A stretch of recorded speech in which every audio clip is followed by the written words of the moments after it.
안녕하세요. 여러분들의 부동산 길라잡이 부동산 가이드 진행의 강주림입니다. 요즘 많이들 보시는 컨텐츠 이제 먹방도 있고 술방 이런 게 많은데요. 그런데 요즘 가장 인기 있는 건 반짝반짝 쓸고 닦는 청소 컨텐츠가 인기를 얻고 있다고 합니다. 청소는 일상에서 이제 가장 쉽게 좀 나 자신을 위로하는 행동이다라는 말이 있다고 하는데요. 새로운 계절이 또 왔잖아요. 이번 한 주는 대청소도 한번 계획해 보시고 그리고 재테크 계획도 한번 새롭게 청소하는 마음으로 계획 세워보시면 어떨까요? 저희 방송 보시다가 또 궁금하신 부분 있으시면 언제든 전화와 문자 활짝 열려 있습니다. 02-2638-3962번, 서울 전화 02-2638-3962번으로 전화 주시거나 또는 건당 100원의 유료 문자입니다. 샵 3989번으로 궁금하신 부분 언제든지 보내주시기 바랄게요. 그럼 부동산 가이드 지금 출발합니다.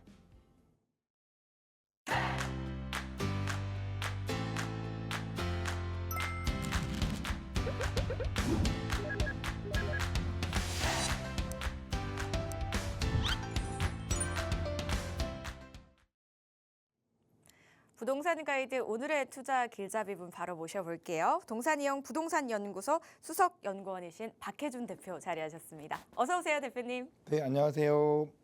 반갑습니다. 인사 말씀 전해주시죠. 네, 아이고 청소하는 게 또 환절기에 좀 필요하잖아요.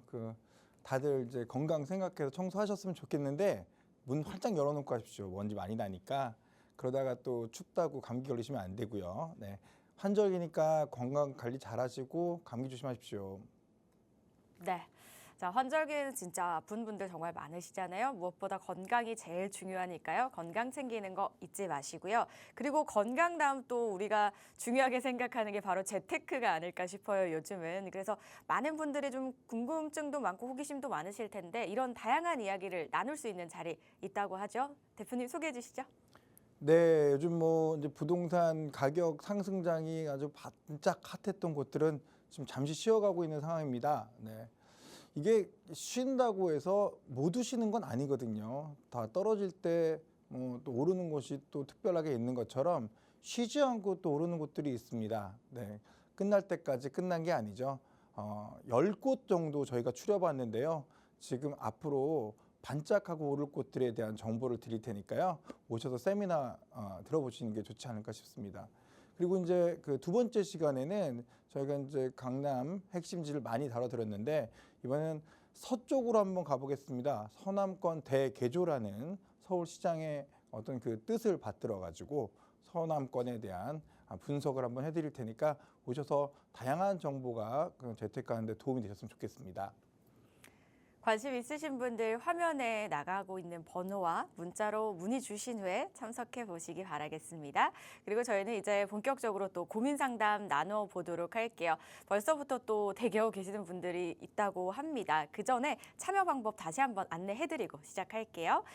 전화 주실 분들은 02-2638-3962번, 서울 전화죠. 02-2638-3962번으로 지금 전화 주시면 되고요. 또는 문자가 편하신 분들은 샵 3989번으로 궁금하신 내용 써서 저에게 보내주시면 상담 가능하니까요. 지금 바로 보내주시기 바랄게요. 저희는 첫 번째 전화 연결부터 해보겠습니다.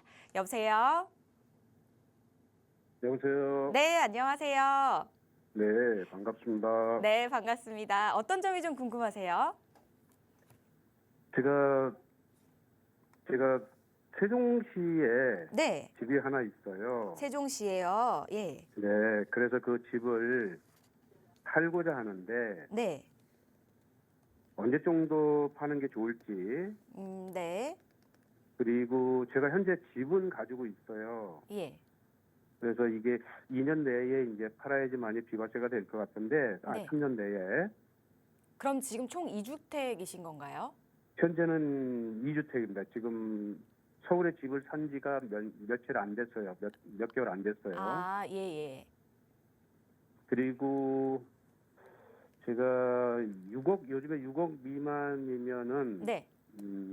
빌라나 다세대 이런 거 샀을 때 1가구 2주택에 포함이 안 되죠. 그 기준이 궁금하신 거죠? 그래서 제가 1가구 2주택에 이제 세종시를 팔고 예. 단독이나 빌라를 6억 미만짜리 네. 그거를 구입하려고 해요. 서울에 있는 걸로. 네네네. 주택이 포함이 안 되는. 네, 네. 예. 그래서 그거를 좀 네. 저렴하게 좀 구매를 해볼까 좀 그런 생각이 있습니다. 네, 알겠습니다. 일단 지금 현재는 2주택이십니다. 서울과 세종시에 있는데 세종시에 있는 집을 이제 매도를 좀 하시고 서울에 이제 조금 주택수에 포함이 되지 않는 다세대나 빌라를 투자할 게 있을까요가 궁금하신 부분 맞으실까요? 네, 그렇습니다. 네, 자 그럼 저희 대표님께 연결해 드릴게요. 말씀 나눠보세요. 네, 반갑습니다, 시청자님. 네, 수고 많습니다. 네, 아이고 우리 다 돈 버느라고 고생이 많죠, 항상. 재테크 잘해야 좀 더 되니까. 벌어보려고. 예, 일하는 것보다 그 부동산 가격 오르는 게 더 많으니까 이거 뭐 신경 안 쓸 수도 없고 말이에요. 피곤합니다. 예, 예. 네, 지금 보시는 게 아니죠. 이제 갖고 계시는 게 지금 이제 세종특별시에 있어요. 새뜸마을 4단지에 34평형짜리 하나 있습니다. 아, 새뜸마을 말씀하시는 거죠? 네네. 4단지시네요. 4단지. 원래는 뭐 10단지도 있고 6단지도 있고 관심이 안 가시던가요? 4단지를 사시는 이유가 따로 있으세요? 분양을 제가 이제 서울에 거주하다가 네. 직장을 가지고 있다가 네네. 세종시로 이제 회사가 이전을 하는 바람에 네네. 그렇게 해서 이제 분양을 받아가지고 내려가게 된 거예요. 회사 때문에. 아, 네. 분양을 받으셨군요. 예, 예. 뭐 안타깝게도 일단은 뭐 좋은 동네긴 해요. 새뜸마을 자체가 그죠? 아, 네. 되게 좋은 동네긴 한데 여기서 이제 세종시 전체에서 대장 랜드마크 아파트 역할을 하는 거는 새뜸마을에 있는 10단지하고 6단지가 대장 역할을 하고 있습니다. 네. 네. 일단 뭐 그 4단지의 이야기를 나누기 전에 세종시가 어떤 곳인지를 이제 먼저 좀 설명을 해주고 개념을 알아야지 우리가 미래를 좀 예측할 수 있을 것 같아요. 세종시 같은 경우에 이제 지금 40만의 인구가 있어요. 40만의 인구가 있고 10만 한 6천 정도의 세대 수를 갖고 있어요. 가구 수를 갖고 있는데 이 부분들이 앞으로도 늘어날 것이냐 이런 부분들이 중요해요. 우리가 가격을 올려가는 게 사실 수요자가 만들어갈 때도 있지만 이렇게 이 신도시가 되어 있는 곳들은 공급자가 늘리기도 해요. 그러니까 무슨 얘기냐면 분양 가격이 계속 올라가면 다른 어떤 신축 아파트도 따라 올라오는 경향이 있다 보니까 앞으로 이곳이 이제 입주 예정 물량이 얼마나 되느냐 이런 것도 좀 예측해 보셔야 될 것 같은데 여기는 앞으로 6만 5천 세대가 들어와요. 그러니까 앞으로 이제 공급 물량이 계속해서 늘어난다는 거는 호재이기도 하고 악재이기도 한데 이 부분을 지금 세종시의 위치를 가지고 좀 말씀을 한번 드려보면요. 이 친구한테 오는 아이들이 주로 이제 청주에서 오죠. 청주에서 오고 천안에서도 와요. 천안에서도 오고 주변에서 공주에서도 와요. 어디서 제일 많이 올까요, 시청자님? 요즘 뭐 그전에 초반에는 대전에서도 얘기가 있었는데 오히려 가까운 공주 쪽이나 뭐 천안 쪽이 더 가깝지 않을까, 더 많이 수요가 발생하지 않을까 싶은데. 네, 생각 같으면 사실은 세종시보다 약간은 힘이 약한 곳에서 많이 공주나 이런 데서 많이 들어올 것 같은데 실제로는 이제 대전에서 제일 많이 왔어요. 제일 많이 왔는데 이게 그 세종신도시가 초기에는 이렇게 오시는 분들이 많았는데 지금은 오히려 또 이제 나가는 분들도 있어요. 왜냐면 이제 애들이 다 컸잖아요. 이제 세종신도시가 2013년부터 입주를 하기 시작했으니까 한 10년 정도 지났잖아요. 그러니까 이 친구들의 이제 학교가 부족한 부분이 이제 단점이 돼가지고 조금은 난처한 상황이 되기도 합니다. 요게 지금 세종시를 봤을 때 우리가 미래의 비전을 보는 부분이 공급이 많아지니까 이게 호재일지 악재인지 봐야 되는 부분이 있고요. 두 번째는 세종시가 젊은 도시라는 게 우리가 눈여겨봐야 될 게 있어요. 모든 공간이 새 것이잖아요. 건물이 청년들로 이루어져 있고요. 그 서울뿐만 아니라 뭐 대전, 뭐 부산, 광주 해가지고 젊은이가 가장 많은 도시가 세종시라는 거를 사람들이 아시는지 모르겠습니다만은 젊은 도시예요. 사람들도 젊은 사람들이 많이 사는 곳이고 거기다가 이제 기업들도 청년 기업들이 많아요. 500인 이상이 되는 기업이 5개 이상이 있는 거 보면 사실 정부 첨사만 있는 세종시 거라고 생각하시는 분들한테는 조금 생각을 환기해 볼 필요가 있다라는 생각이 듭니다. 세종시가 그 젊은 피가 있으니까 좋느냐? 저는 미래가 밝다고 봅니다. 아주 밝은 도시이기 때문에 분명 가져가야 되는데 문제는 장기적으로 내가 가져갈 때는 그 얘기가 맞지만 단기적으로 봤을 때 투자자가 접근해야 되는 그 어떤 변수들을 좀 말씀을 한번 드려볼게요. 지금 말씀하시는 부분들을 놓고 얘기해 보면 4단지를 가지고 있으신 거잖아요. 4단지는 정부 종합총사 가깝고 6단지하고 좀 가깝게 있는 곳이에요. 10단지. 캐슬앤 파밀리행 그거죠? 네, 그렇습니다. 보시면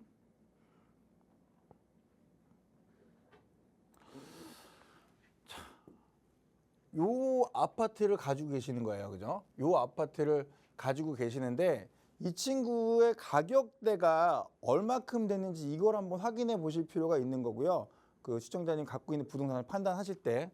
두 번째는 이 동네의 대장 아파트, 그러니까 이 세롬동의 대장 아파트는 10단지하고 여기 6단지가 같이 대장 역할을 하고 있어요. 이 대장 역할을 하고 있는데 이 친구들의 가격이 지금 얼마냐 이걸 좀 알아봐야 돼요. 그리고 이 친구들의 전고점 가격은 얼마냐. 전고점이라는 건 이 대장 아파트의 이전 가격이 최고치가 얼마였냐 이런 부분들을 좀 판단해 보셔야 되거든요. 이 10단지의 34평형 아파트, 지금 가지고 계시는 아파트가 국민평형대인가요? 아니면은 더 큰 평형대인가요? 34평형입니다. 34평형이시면 여기도 34평형이 있거든요. 주로 이제 국민평형대를 놓고 기준으로 판단하시는 게 가장 좋아요. 세종시는 뭐 중소형 평형대가 20평형대부터 해가지고 대형 평형대까지 있는데 세종시의 주를 이루고 있는 거래는 34평형대가 이루어지고 있으니까 그 부분을 목적으로 해서 투자하시는 게 좀 더 현명할 것 같아요. 대형 평형대가 물량이 없긴 한데 여기다 투자했을 때 수익률이 별로 좋지 않다라는 부분들을 좀 참고하셨으면 좋겠고요. 세종시 같은 곳에서는 이 34평형대가 이게 21년도 했을 때 이게 어느 정도 가격대였냐면 12억까지 갔어요. 12억까지. 지금은 이 친구가 어느 정도 가격을 갖고 있냐면 한 9억 정도 가지고 있어요. 가격대가. 그 우리 시청자님이 가지고 계시는 그 파밀리에 같은 경우는 가격대가 지금 어느 정도 하죠? 지금 매물 나온 게 6억 초반 정도 나오고 있고요. 실제 네. 거래는 6억 천 정도의 거래가 됐어요. 지금 시청자님은 어느 정도 가격대에 매도를 하실 예정이세요? 6억 한 4천에서 한 5천 정도? 예, 6억 5천 정도 예상을 하시는 거잖아요. 요거를 놓고 봤을 때 간단하죠. 12억일 때 이 친구들의 전세 가격이 얼마였는지 세종시는 꼭 체크를 한번 해봐야 돼요. 다른 도시에 비해서 사실 전세 가격 굉장히 낮지 않나요? 좀 낮습니다, 다른데. 예, 사실 이제 실제로 투자하는 금액이 좀 많이 들어가잖아요. 요게 21년도 기준에서 한 4억 5천 정도씩 투자해가지고 4억 5천씩 전세 받고 나머지 금액 투자했던 거래 내역이거든요. 그러니까 지금은 어느 정도 하냐? 9억짜리가 9억 요게 요 정도 가격 따지면 얘네들은 주로 세종시가 전세가율이 한 7%, 5% 정도 나와요. 얘네들이 주로. 지금 어느 정도 수준이냐 하면 9억짜리가 한 3억 5천 정도 전세 받고 있거든요. 현재 수준에서. 얘도 지금 한 37% 정도 나와요. 자, 그러면은 우리 아파트 파밀리에는 전고점이 얼마였냐? 이 친구가 어느 정도 했었냐면 8억 5천 정도까지 갔었죠. 그렇죠. 뭐 한 9억 가까이. 네, 8억 네네, 5천에서 뭐 많이 호가는 9억까지 갔는데 실거래는 뭐 8억 뭐 후반대에서 형성이 됐었던 부분이 있었잖아요. 네네. 그러니까 이 친구가 이 정도 가격할 때 전세 가격이 3억 5천 정도 했어요. 얘가 여기서 한 40% 정도 됐었거든요. 그러니까 지금 그 파밀리의 전세 가격이 얼마냐면 얼마가 돼야 되냐면 한 40% 정도 나와야 돼요. 40%. 40%면은 6, 4, 24, 뭐 4, 5, 20, 한 2억 한 7천 정도, 8천 정도 나와야 되거든요. 요 아파트가 지금 그렇게 나오고 있나요? 그 정도 전세는 나오는 것 같아요. 그 정도 전세가 나오고 있어요? 예, 예. 그러면 어떻게 생각하세요? 이 상태에서 전세 가격이 높아지면 매매 가격이 좀 더 올라갈까요? 아니면 뭐 전세 가격이 뭐 올라가도 매매 가격이 또 내려갈까요? 글쎄 뭐 매매가는 많이 오르지는 않을 것 같은 생각이 들어요. 막 갑자기 많이 올 것 같진 않아요? 예, 예, 그렇습니다. 그렇군요. 그거는 왜 그렇게 생각하시죠? 글쎄 뭐 주위에 뭐 아파트가 좀 들어온다는 얘기도 있고 네. 인구 유입도 좀 잘 안 되는 것 같고 뭐 여러 가지 요인이 있을 것 같긴 해요. 사실 이제 세종이 계속 자라나는 도시였잖아요. 예, 그 사실 어쨌든 계속해서 이제 현재 거주민보다 입주량이 많아서 사실 전세 물량이 항상 안 받쳐주는 도시이긴 했지만 그렇다고 가격이 안 올랐나요? 올랐잖아요. 예, 예. 올랐어요. 올랐고 네. 이거는 이제 대세에 맞춰서 가는 게 중요한데 이 친구가 가지고 있는 어떤 가격대가 지금 6억 5천대이라는 것 자체가 저는 이제 메리츠가 있다고 보셔야 되는 부분이 분명히 있어요. 이 6억 5천대 가격을 가지고 이 온 동네가 새 아파트에다가 지금 새롬동 같이 학군이 좋은 그 직장이 가까운 또 생활 인프라가 좋은 뭐 이런 공원이 갖춰져 있는 이런 곳을 좀 구하기가 쉽지 않거든요. 이 주변 도시에서는. 근데 거기다가 이 지금 공주가 아니고 이 지금 세종 같은 경우에는 뭐 도시철도도 고속화가 된다고 하고 고속도로도 생긴다고 해서 사람들이 좀 좋아하고 있는 상황이기 때문에 뭐 부정적으로 보실 이유는 없는 것 같아요. 사실 앞으로도 사실 이게 보시면 아까 8억 5천에서 뭐 9억 정도라고 했을 경우에 정고점 대비했을 때 보세요. 아직도 한 75% 될라나요? 98에 72. 이게 9억이 정고점이라고 하셨으면 정고점 대비 가격이 아직 80%도 안 되는 거예요. 9억 곱하기 80% 하면은 7억 2천 정도 나와야 되는데 아직도 6억 5천이잖아요. 80%라고 해도 올라갈 여력이 충분히 상승 압력이 있어요. 그래서 저는 앞으로도 이 가격이 좀 더 올라갈 것 같으니까 요거 같은 건 걱정 안 해도 되는데 그렇다고 해서 이걸 꾸준히 가져가느냐 말씀하시는 것처럼 사실 뭐 그건 아닌 것 같아요. 그 이유를 말씀드려 보면은 이 세종시의 단점이 치명적인 게 하나 있는데 이 수익률이 안 좋아요.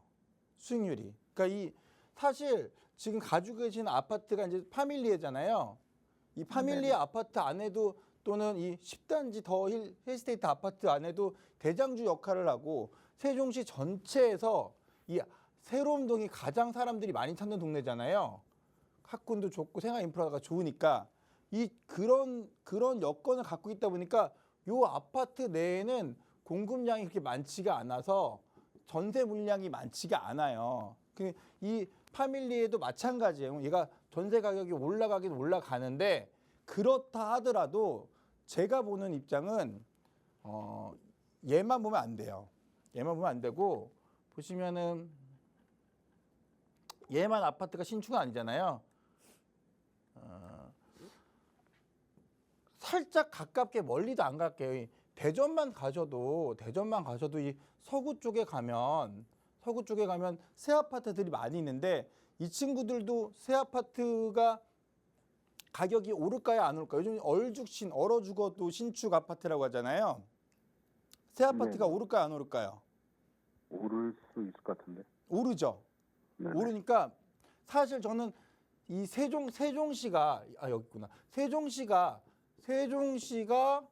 안 오른다가 아니고 세종시도 오르고 저는 이 다른 도시도 오르는데 가성비가 안 좋아요.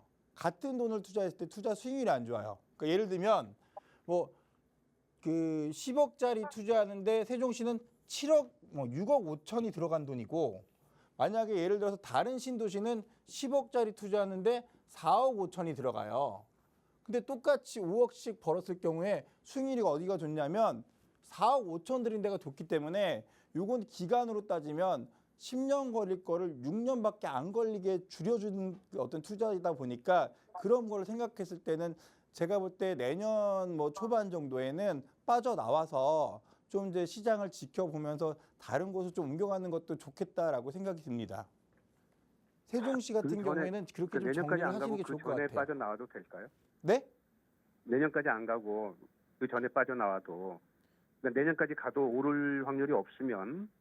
지금 이제 제가 말씀드리는 부분은 이 가격대가 이제 뭐 이렇게 돼요. 뭐 이렇게 45억부터 30억, 뭐 22억, 뭐 15억 해서 30%씩 빠져나가거든요. 이게 이동되는 게 사람이 내가 주거를 감당할 수 있는 비용이 30%씩 이동한다고 보면 되는데 지금 6억 5천대 아파트가 지금 지방에서는 이제 상위급 순순의 어떤 그 가격대를 갖고 있으니까 이번에는 이제 조금 있으면 상승장의 랠리가 끝나니까 우리 시청자님 말씀처럼 올해 말에 뭐 그러니까 지금 4분기에 정리하는 것도 사실 나쁘진 않아요. 지금 그런 그래요. 생각을 하시는 이유가 지금 약간 시장이 차가워질까 봐 그렇게 걱정하시는 거죠? 예. 네, 그것도 나쁘진 않아요. 근데 그 일반적으로 신기하게도 말이죠. 우리가 볼 때 이제 매수자 입장에서만 고민을 하시는데 매수자 입장에서는 시장이 차가워질까 봐 이쯤 되면 내가 뭐 갖고 있는 거 좀 정리하고 더 상급지로 간다든지 아니면 현찰로 바꿔놔야지 이런 생각들을 많이 하시잖아요. 근데 사실 거꾸로 한번 생각해 보세요. 지난 분기에 지금 23년도 초반이나 23년도 후반이나 지금 24년도 이제 중반을 거치면서 우리가 세 번의 어떤 변화를 겪었는데 첫 번째는 특례 보금자리론이 나오면서 거래량이 많아졌어요. 뭐 5억 원대 그 아파트들에서 9억 원대 아파트의 거래량이 많아졌고요. 그리고 신생아 특례 보금자리론이 나오면서 또 다시 중급지 아파트들이 거래가 많아졌어요. 이 사람들이 다 어디 갔을 것 같으세요?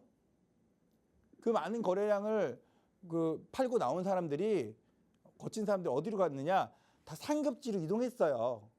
탈출해가지고 그런 상황에서 그분들 입장에서 과연 이걸 이동한 부동산을 팔 것 같냐고 생각을 해본다면 저는 안 팔 것 같아요. 상급지에 이제 자리 지키고 있는 사람들이 가격이 뭐 어떻게 됐던 간에 부동산 어떤 불패 신화를 믿고 있는 사람들이다 보니까 가격을 뭐 내려서 급하게 판다든지 이런 일이 잘 안 생길 것 같아요. 결국 제 말은 생각은 뭐 얼어붙어야 된다는 생각, 공포심 아니면 좀 더 기다려야 된다는 생각이 맞지만 꼭 현실은 좀 반대로 가더라고요. 물론 그렇다고 해서 높은 가격대들이 또 뭐 추경해가지고 또 오른다 이런 뜻은 아니고 좀 중저가에 있는 아파트들의 가격대를 갖고 있는 것들은 지금 이제 다시 한번 힘을 내야 되는 그런 어떤 구조로 흘러갈 거다라고 생각이 든다는 거거든요. 그러니까 결국은 6억대 아파트라는 부분을 생각했을 때는 사실 지금 말씀하시는 세종시에 있는 아파트가 투자 뭐 어떤 비전이 있느냐? 있어요. 있긴 있는데 왜냐하면 6억대 아파트라는 것 자체가 지금 시공비가 5억에서 6억 정도 나오기 때문에 거의 원가로 사는 거나 마찬가지이기 때문에 이 세종시를 또 놓치면 안 되는 게 제가 사실은 이 갭 투자 입장에서는 비효용적인 투자 방법이라고 말씀드렸지만 세종시 아파트가 만약에 시청자님이 이 대출을 활용한다고 생각해 보세요. 그럼 되게 좋은 아파트예요. 사실 뭐 80%까지도 생애 최초로 받을 수가 있는 상황이다 보니까 그럼 이거 1억 2천 넣어가지고 6억짜리 아파트를 가져갔는데 세종시 아파트다? 이런 또 비전과 어떤 입지를 갖고 있는 아파트를 만나기도 쉽지 않은 부분이거든요. 그러니까 제가 볼 때는 그래서 좀 확실한 시장에 어떤 뭐 찬바람이 불지는 아직 좀 지켜봐야 되니까 4분기보다는 내년 초반 정도에 이제 뭐 매도 타이밍을 잡는 게 좋지 않을까라는 생각이 듭니다. 예. 그러면 그 서울 근처에 네. 재개발이나 예컨대 뭐 신통이라든지 이런 걸로 네네. 그 빌라라든지 네네. 6억 미만짜리 네네. 이거를 좀 사고 싶은데 네네. 지역이라든지 뭐 이런 곳을 좀 자문을 좀 구해줄 수 있는지. 네. 방송 중에는 시간이 좀 없다 보니까 많이는 말씀 못 드리겠지만 지금 일단은 지금 아파트에 대한 어떤 투자들을 약간 좀 꺼려하는 부분들이 지금 생기고 있는 상황이고 또 그렇게 되는 이유가 우리가 좀 지금 현황을 가지고 판단하기 힘들 때는 개념을 잡아보면 되거든요. 사실은 이제 2013년부터 해가지고 14년, 15년 천천히 오르다가 16년도에 막 한창 올랐고 그게 쭉 랠리를 이어가지고 2024년까지 왔는데 이게 과연 계속해서 이렇게 상승장으로 갈 것이냐라는 부담감이 있는 분들이 분명히 있을 텐데 이런 부분들을 걱정하시는 분들한테 좀 해답이 아파트가 아닌 곳이 가격이 눌려져 있는 곳들을 찾는다는 거는 굉장히 저는 이제 잘 선택하시는 부분이라고 생각을 하고요. 이게 부동산은 항상 제자리 기능이 있어요. 그러니까 너무 많이 오르면 다시 제자리로 내려와서 잠깐 쉬는 기능이 있고요. 너무 많이 눌려 있으면 자기 자리를 찾아가려는 어떤 그 특징이 있거든요. 지금 B아파트 중에서 말씀하시는 재개발 이슈가 있는 서울에 빌라를 지금 관심 가지신다는 거는 굉장히 좋고요. 말씀하시는 6억 원 이하, 60제곱미터 이하라는 부분들을 정부에서 주택수에 넣지 않겠다라는 부분을 가지고 지원을 해주는 부분이 있으니까 그 해당 사항이 되는 거를 찾으려고 노력하시는 분들이 굉장히 많기 때문에 그런 분야로 나는 투자처를 찾겠다. 아주 공부를 많이 하셨나요? 제가 그 개포동 쪽하고 성수동 뭐 이런 데 조금 보기는 했어요. 근데 네. 어디가 좋을지, 그러니까 결국은 이제 미래에 아파트로 변경이 될 수 있는 그런 쪽을 좀 공부를 좀 해봤는데 확실하게 어디가 좋다라고 판단하기가 곤란해서 제가 자문을 구한 겁니다. 그럼 제가 방송이 또 다른 분들도 기다리니까 다른 분들을 좀 이렇게 상담하고 해야 될 시간이 필요해요. 근데 간단하게만 말씀드리면 일단 그런 거 판단할 때 가장 좋은 거는 보시는 그 지역의 어떤 그 구조가 사업성이 나오는가 보려면 옆에 있는 인근의 신축 아파트의 가격을 보시고 내가 지금 얼마에 사는데 거기에 건축비가 얼마가 들어가고 부대 비용은 얼마가 들어갈까 대충 예상해 보시면 이게 어느 정도가 이제 앞으로 나한테 돈으로 바뀔 수 있는가 이걸 예측하실 수가 있고요. 또 그 공간 안에 이제 어떤 그 동의율이나 이런 것들을 좀 보면서 사업이 빨리 진행될 수 있는 것도 좀 보셔야 되고요. 그럼 그 공간 안에 단독주택이 많은지 공동주택이 많은지 나이가 젊은 분들이 많은지 이런 것들 조금 한번 살펴보시는 부분들이 필요하고요. 또 이제 마지막으로 이게 계속 재개발이라는 거 재건축이라는 게 내 뜻대로 되지는 않거든요. 이게 사실 그 안에서 뭐 하려는 사람과 반대하려는 사람의 어떤 그 분쟁 때문에 오래 가기도 하는데 이 분쟁이 나서 내가 이 지금 상승장 랠리가 아닌 하락장을 만났을 때 어떻게 어떤 변화가 돼가지고 구역 지정 취소가 되는 또 어떤 조건이 바뀌는 그런 부분이 있는지 지속 가능한 사업지인지 좀 살펴보시는 것이 좋을 것 같습니다. 따로 한번 저희 그 세미나에 오시면 제가 세미나 듣고 따로 상담 시간을 마련해가지고 자세하게 상담을 한번 해드릴 테니까요. 세미나 신청은 이렇게 아까 보셨죠? 그 전화번호로 전화 주시면 될 것 같습니다. 네, 그래요. 예, 고맙습니다. 네. 네, 두 가지 질문이었습니다. 일단 세종시 아파트 매도 시기 말씀해 주셨고요. 그리고 재개발 빌라 쪽은 사업이 좀 빨리 진행될 수 있는지와 인근 신축 아파트 시세들을 한번 체크를 해보시면서 공부해보시면 좋겠다는 생각 들었습니다. 상담 내용 도움 되셨길 바라고요. 계속해서 전화 이어갈게요. 여보세요? 여보세요? 네, 반갑습니다. 네. 네, 어떤 점이 궁금하세요? 아니, 우리 집이 하나 사는 것이 재개발된다면 말만 하지 전혀 안 돼요. 소식도 없고. 예? 단독주택을 하나 사놨는데요. 네네. 3년 전부터 재개발된다 하더니 소식이 없어. 아, 어디 보유하고 계세요? 구로사동 110-32번지요. 예, 구로 4동에 지금 다세대 주택을 보유하고 계신데 재개발이 진행이 된다고 들었는데 지금 굉장히 더디게 진행이 되는 것 같다는 말씀이신 거죠. 예. 예, 그래서 어떻게 정말로- 진행이 될지도 정말로 되는지 어쩌는지. 네? 정말로 되는지 모르겠어요. 아, 이게 진행이 정말 될지가 궁금하시다고요? 예. 예, 알겠습니다. 그리고 다른 부분은 궁금하신 거 없으시고요. 예, 다른 부분은 궁금한 거 없는 것 같아요. 알겠습니다. 자, 대표님 구로 4동에 지금 주택 보유하고 계신데 재개발이 진행이 될까요? 이게 궁금하시답니다. 어떻게 보세요? 어머니 안녕하세요. 네, 안녕하세요. 밝게 한번 웃으시면서 좀 이렇게 기분 전환 좀 하세요. 뭐 걱정이 네. 많으신 것 같아요. 예. 4동에 어떤 움직임이 없으니까 내가 뭐 잘 갖고 있는 건가 이게 걱정 투성이 목소리신데 예. 팔지도 못하고. 팔지도 못하고 예, 묶어놔서 팔지도 못하고 그래요. 아 그래요. 지금 사동 위치가 지금 이제 남구로역 있는 데잖아요. 아니요. 사동이라고 하지, 구로 사동이라고 하지 않았어요? 몇 동이요? 대림동. 대림동? 아니, 구로동 네. 대림대철역 4번 출구 앞이에요. 구로동 4번 출구 앞이에요. 네. 요 지역에 대해서 한번 말씀을 드려볼게요. 예, 이런 지역들이 지금 사실은 보시면 남구로역, 사실은 이 구로동 생활권이 사실 보시면 영등포를 딱 봤을 때 영등포 시장 쪽에서 좀 이렇게 어떤 그 움직임이 가장 많이 있고요. 그리고 신길 뉴타운이 개발이 됐잖아요. 예, 예. 그래서 여기서 좀 새 아파트 바람이 불어줬고요. 그리고 여기서 지금 보시면 G밸리 있죠? 일자리가 네. 많아가지고 쾌적하고 우리가 좀 살기 좋은 곳을 만들어져 있는데 딱 보시면 어때요? 이 대림동, 요 구로동 요 근처만 이렇게 지금 저층 주거지. 그러니까 아파트로 좀 고층 아파트나 어떤 정주 여건이 좋지 않잖아요. 주거지 여건이 좋지 않잖아요. 예. 그러니까 이러다 보니까 여기를 좀 개발을 해야겠다라는 생각을 가지고 사람들이 많이 움직이고 있는 상황이잖아요. 예, 근데 왜 일이 안 되느냐 이런 것들이 좀 궁금하실 거예요. 예, 예. 왜 그러냐면 일본 이런 곳들의 특징이 뭐냐면 다 집이 좀 작잖아요. 대지 지분도 작고. 그러니까 어머니 거는 지금 대지 지분이 큰 50평짜리 단독주택인데 주변은 네. 어때요? 뭐 대지 지분이 한 4평, 뭐 3평, 커봐야 5평짜리, 그러니까 실평수는 한 12평짜리 뭐 이런 거 10평짜리 이런 다세대 빌라들이 굉장히 많이 있잖아요.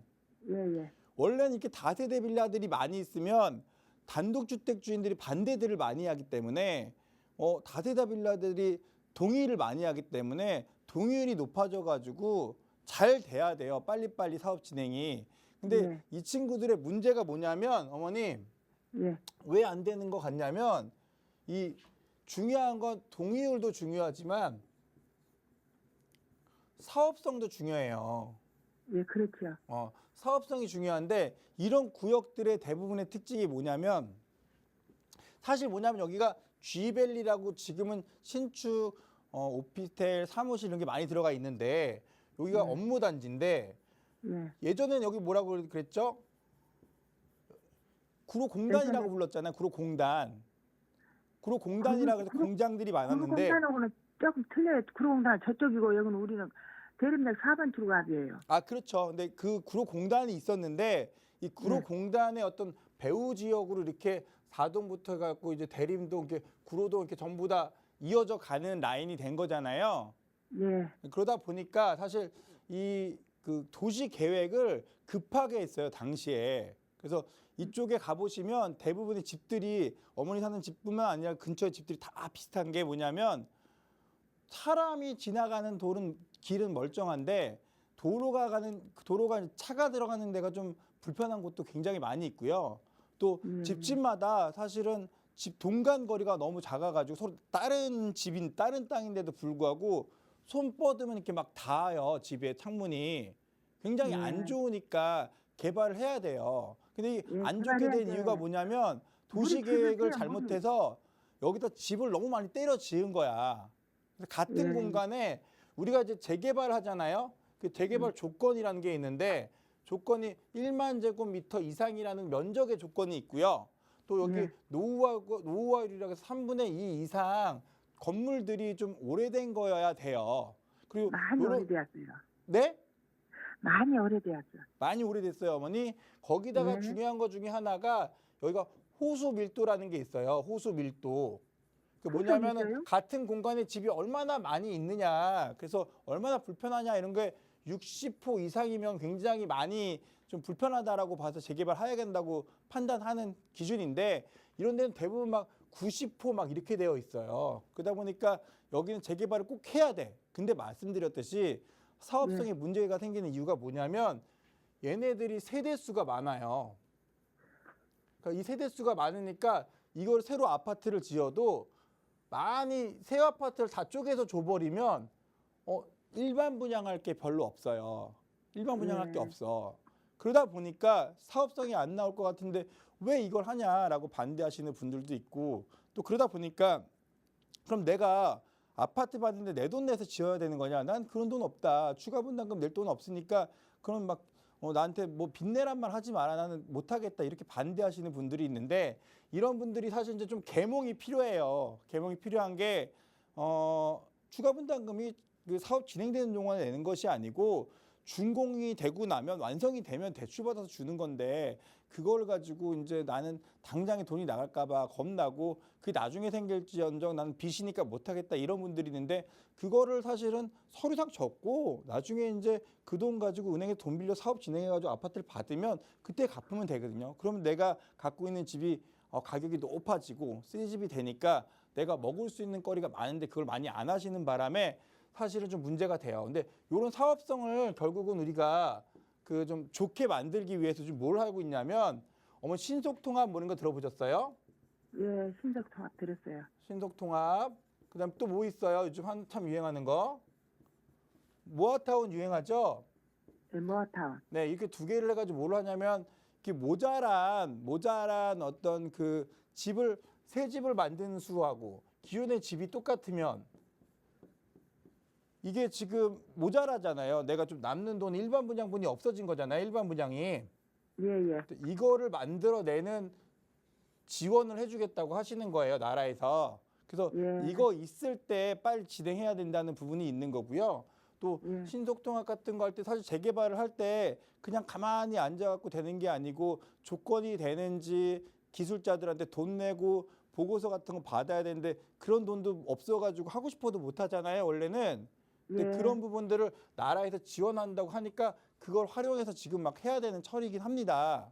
그래서 이게 예. 지금 제가 볼 때는 앞으로, 그래서 결론이 어떻게 되느냐, 어머니네 그 가지고 있는 동네 그 구역은 만약에 열심히만 하면 답이 무조건 나와요. 왜냐하면 지금 보시면, 지금 요 구역에는 지금 보시면 아파트들이 많이 없잖아요. 이렇게 요 부분에 이제 아파트들이 좀 있는 부분을 빼고는. 예. 그럼 여기서 신축 아파트를 어디로 봐야 되냐면, 혹시 그 광명 뉴타운 들어보셨어요? 예, 알고 있어요. 그럼 여기 광명 아크폴의 자이 위브라는 아파트에 보시면, 광명 뉴타운도 작은 빌라들이 좀 많이 있다 보니까 재개발된 곳들인데, 그 소형 평형대가 뭐 40제곱미터짜리 뭐 이런 것들이 굉장히 많이 있어요. 뭐 50제곱미터짜리도 있고요. 그러니까 결국 작은 평형대를 만들 수밖에 없었어요. 세대수를 채워서 주려다 보니까. 이 친구들이 예. 그럼 얼마인지 보면 되거든요. 아까 제가 말씀드렸죠, 사업성을 평가해 드리는 거예요. 잘 들으세요. 예. 주로 이제 그 어머님이 가지고 계시는 집은 아무 문제가 없어요. 지금 어머님 집이 50평짜리는 너무 잘 가지고 계시는 건데, 다른 빌라 한 채씩 갖고 있는 분들이 지금 안 한다 말썽을 부리는데, 이분들이 움직일 수 있느냐 없느냐를 제가 보는 거예요. 이분들한테 희망이 있어야 재개발이 되니까 이 얘기 드리는 거거든요. 그러니까 맞아요. 이분들 빌라 가격들이 좀 한 2억 5천 정도 할 거예요. 그 근처에서 오래된 것들이. 예. 그 정도 하죠? 예, 맞아요. 네, 그 정도 하면 이 친구들이 어느 정도 몇 평 가장 실평수가 한 12평 정도 갖고 있어요. 예. 그 12평을 가지고 그대로 아까 말씀드렸듯이 그 신속통합으로 가던 모아타운으로 가는 해서 인센티브 지원을 받지 않는다고 했을 때, 지원을 안 받았을 때 내가 1대1로 내 돈 들여서 이게 가능한가를 보시면 답이 나오는데요. 2억 5천짜리가 12평이 되면 나중에 12평을 또 그대로 받잖아요. 예. 12평짜리가 12평 그대로 받는다고 할게요. 다른 건 필요 없고 일반 분양분도 필요 없어. 그럼 12평을 그대로 받았는데 이게 2억 5천이에요. 그럼 12평짜리는 전용 평수가 12평이기 때문에 지금 용적률이나 건폐율이나 뭐 계약 면적, 뭐 전용 면적, 공급 면적 이런 거 다 복잡하게 생각할 거 없고, 12평짜리는 17평형이라고 해요. 17평형. 그럼 얘가 우리가 공사비가 얼마가 필요하냐면, 얘 같은 경우에는 한 2억 7천 정도 필요해요. 그러면 2억 7천하고 5억하고 더하면 내가 지금 새 아파트를 만드는데 들어갈 돈 다 들어간 거거든요. 이게 5억 한 2천 정도 나오잖아요. 근데 이 친구가 지금 그 아까 말씀드렸던 광명 아크폴의 자이 위브보다는 비쌀 거 아니에요. 광명보다는 위치가 더 좋잖아, 서울 안쪽으로, 그죠? 예, 예. 규모도 더 커지고. 얘가 얼마인가 보면 5억에서 5억 2천까지 정도 가격을 하고 있어요. 예. 그럼 얘는 이제 사업성이 나오느냐? 지금 눈으로 숫자로 보듯이 사업성이 나오는 거예요. 왜? 이 상태에서 5억 2천인데 사실 여기서 이제 용적률 인센티브 지원을 받는다고 했잖아요. 신속통합기획에서. 예. 그래서 이게 혹시 역세권 개발까지 가버리면 이 용적률을 뭐 2배 안 되면 최소한 뭐 2배보다 안 되더라도 뭐 좀 8배, 1.5배 정도는 받는단 말이에요. 1.8배에서 1.5배를 받게 될 경우에는 그게 남는 용적률이에요. 그럼 여기서 먹을 수 있는 기대 수익이 최소 1억은 나와요. 내가. 예. 그럼 이런 거에 대해서 설명을 잘 해주시고 이해가 가게 해주면 그분들이 동의를 하겠죠. 그렇죠. 그럼 일단 해야 된다는 부분에 대해서는 이제 알겠다라고 움직임이 있을 거고요. 이제 제가 볼 때 이런 구로동, 대림동에 대한 문제는 저는 제 서두에 말씀드렸듯이 문제는 시작부터 잘못 끼워졌어요. 사실 이 현황과 어떤 분석을 통해서 앞으로 전망을 볼 게 아니라 여기에 문제는 뭐냐면 지금 거기가 문원일 구청장님인가? 그렇잖아요. 거기가 네. 그 구로구청장님이. 예, 그거 이제 그거 오늘 방송에 보니까 걸렸던데. 그분이 지금 재개발 재건축 많이 밀어준다고 하시는데 그분한테 말씀을 잘 하셔야 되고 서울시장님한테 말씀 잘 하셔야 돼요. 왜냐하면 이렇게 지금 뭐 이렇게 어렵고 힘들고 주거 여건이 안 좋게 돼 있는 곳들을 우리 스스로 뭔가 해결할 수가 없는 곳은 자력갱생이 안 돼요. 그러면은 나라에서 옛날에 잘못 만들어놨던 부분을 좀 짚어가지고 우리 다시 한번 살 수 있게 좋은 곳으로 정비하겠다, 열심히 하겠다, 여기 좀 바꿔달라고 손 모아서 힘 합쳐서 적극적으로 막 목소리를 높였으면 좋겠다라는 생각이 더 들어요. 저는 역세권이나 신속통합으로 가면은 우수한 사업성 잘 만들 수 있는 곳이니까 힘내셔가지고 주변 분들하고 얘기 많이 하시면은 좋은 결과가 있을 것 같아요. 예. 힘내세요, 어머니. 그렇게 나쁜 곳 아니에요. 좋은 곳인데 너무 눌려 있는 곳입니다. 네. 자, 일단 뭐 주변의 조건, 사업성, 그리고 주민 동의율 여러 가지 중요한 부분이 많습니다. 이런 부분 잘 참고를 해 보시면서 또 으쌰으쌰 기운 내셨으면 좋겠습니다. 상담 내용 도움 되셨으면 좋겠고요. 저희 계속해서 다음 전화도 연결해 볼게요. 여보세요? 네, 여보세요. 네, 안녕하세요. 네, 안녕하세요. 네, 어떤 점이 궁금하실까요? 제가 지금 현재 염창동에 거주하는 그 구민인데요. 네. 제가 현재 특정 브랜드로 말씀드려도 되나요? 아파트인데. 예, 말씀하셔도 괜찮습니다. 네, 저 그냥 H라고 말씀드릴게요. 네. 네, H 아파트인데요. 예. 제가 현재 34평형에 거주를 하고 있고요. 네. 제가 이제 이제 주인인데, 네. 현재 지금 그걸 거래를 하려고 예. 현재 공인중개사 각 지역에 지금 내놓은 지가 한 2달 가까이 됐어요. 네. 근데 집은 보러 오시는데 실제 거래가 지금 잘 안 되고 있거든요. 네. 그래서 뭐 계속 공인중개사분들도 애를 써주신다고 말씀을 하시는데 문제는 매수자가 이제 좀 적극적이고 좀 금액이 좀 맞으면 저는 바로 계약을 좀 하고 싶은데 예. 지금 거래가 잘 안 돼요. 그래서 지금 이게 전체적인 건설 경기의 문제인지 부동산 관련한 문제인지 금리에 대한 문제인지 네. 도통 제가 알 수가 없어가지고 좀 궁금해서 좀 전화 좀 드려봤습니다. 그러셨군요. 염창동에 지금 아파트를 보유하고 계신데 매도를 원하시는데 거래가 잘 이루어지지 않는다. 네. 그 이유가 뭘까요?가 좀 궁금하신 거잖아요. 네, 맞습니다. 네. 네, 대표님 연결해 드릴게요. 네, 안녕하세요, 시청자님. 네, 안녕하세요. 네, 반갑습니다. 네, 반갑습니다. 네. 염창동에 있는 H 아파트는 몇 개 없어요. 말씀을 H가 네. 뭐 한영 아파트, 한성 아파트 이런 거 아니면 힐스테이트 아파트 뭐 이런 거. 네, 맞습니다. 네, 있겠죠. 소재 말씀하신 아파트고요. 네, 힐스테이트 네. 아파트 뭐 이런 거겠죠. 이 네. 염창동에 있는 아파트를 보실 때는 염창동 아파트만 보시는 것도 뭐 중요하지만 네. 사실 주변을 먼저 항상 봐야 돼요. 네. 염창동의 위치는 사실 이렇게 보시면 그 여의도가 있죠. 네. 여의도 지금 이렇게 고궁화 모양의 여의도의 어떤 주거 배후지가 되고 있는 상태고요. 또 네, 이 맞습니다. 영등포에도 주거 배후지가 되고 있는 상태고 이 네. 마포에도 주거 배후지가 되고 있는 상황이긴 해요. 또 네. 이 친구가 말씀하시는 그 위치를 놓고 봤을 때는 사실 이 한강의 조망이 나오는 곳 인근에 있는 위치이기도 해요. 그러다 네. 보니까 좀 이슈가 있고 사람들이 많이 관심을 갖는 지역이다 보니까 네. 가격을 오름폭을 항상 먼저 봤던 곳이었는데 네네. 사실 얘가 좀 상황이 바뀌었죠. 뭐 때문에 네. 바뀌었냐면 이 마곡지구가 생겼어요. 네, 맞습니다. 마곡지구가 생겨서 이 모든 사람들이 이곳으로 먼저 관심을 주고 1번 선택지를 갖고 있다가 네. 이 친구가 이제 마곡이 생기면서 이제 두 번째 선택지가 돼야 되는 상황이라고 사람들이 네. 이제 알게 되는 거죠. 네네. 그러다 보니까 이 친구가 가격을 빨리 올려갈 수 있을 것인가 이렇게 보시는 것은 뭘 네. 보고 아느냐? 네. 뭘 보고 아느냐? 그럼 이제 뭐 힐스테이트면 여기 뭐 둘 중에 하나겠죠. 뭐 네네. 여기 지금 뭐 이 제가 강변이 거주하는 강변이 한 아파트 400세대 정도 되는 거고 네. 뭐 염창 힐스테이트가 이게 뭐 한 150세대 정도 이렇게 될 거예요. 제가 알기로는. 네. 두 개 이제 따로 있는데 요거를 놓고 말씀하시는 거 맞나요? 네. 아, 그렇군요. 여기가 지금 사실 뭐 염창 힐스테이트를 말씀하시는 거죠? 강변이 아니고. 네, 맞습니다. 네. 아, 그럼 요거는 지금 매도 계획이 얼마예요, 가격이? 지금 현재 제가 내놓은 가격이 한 11억 5천 정도 됩니다. 11억 5천이요. 네. 11억 5천에 지금 전세가가 한 6억 정도 하죠, 거기 지금. 네, 6억, 그러니까 약간 이게 지금 동마다 네, 네. 또 향마다 층마다 약간씩 차이는 있지만 네.